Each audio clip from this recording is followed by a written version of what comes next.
Thomas LeRoy, you haven't made it clear if you believe in Satan, Lucifer, etc. Are they real or symbols or what? And my answer is all of the above. Satan is real, for he is a real avatar of the archetype. He is also a symbol, as he is something that has one foot in objective reality and the other in the transcendent. And he is an or what, as he cannot be comprehended or understood from an empirical perspective, nor from the irrational perspective of faith. Understand that faith is the last thing you want to utilize on the left-hand path. Faith is the way of slave mentality, of blind subservience. It is the ability to ignore your doubts. It is giving in to that you want to be true instead of working toward finding truth, because it's much easier to believe than to think. Just ask any Mormon or Scientologist. Thus, faith is the way of the lazy. Now, Carl Jung saw Satan, or the satanic archetype, as a force, a current, and also as a psychological phenomenon, the raw, untamed aspect of the shadow, while Lucifer is the archetype of the ego masquerading as an enlightened being. But as I've stated before, I don't like the real or not real argument, the theist-atheist argument. The gods and monsters, angels and demons are so much greater than that simplistic, almost childlike perspective both sides argue from.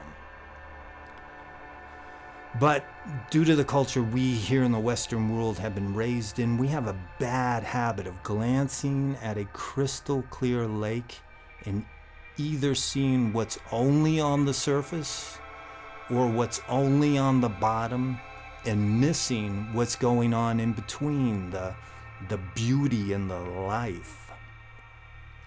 The gods are to be experienced. This is where the Eastern traditions, such as Hinduism, get it right. They understand the experience of the gods, the immersive aspects of the archetypes. And that's where we in the West get it wrong. We're too literal. Okay, to get a better understanding, let's look at it this way. Picture the archetypes as forces or currents. Okay, we'll go with currents.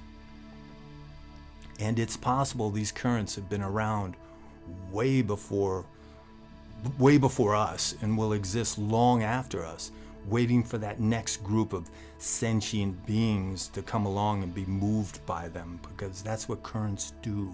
They push things ahead. Now, to relate to the different cultures, these currents apply facades, masks, or faces.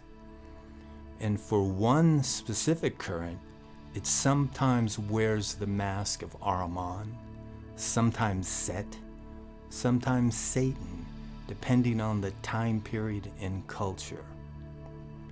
And this is the one we, on this path, more often than not, interact with. As I've stated many times, the gods can either be the wind at your back or they can be pulling your leash.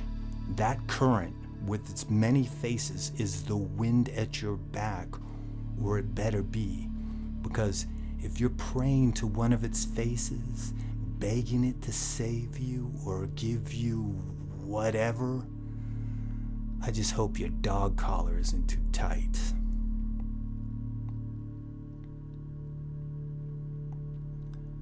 So, in conclusion, don't narrow your thinking when it comes to what can be the most important aspect of your life. That is your personal relationship with the transcendent.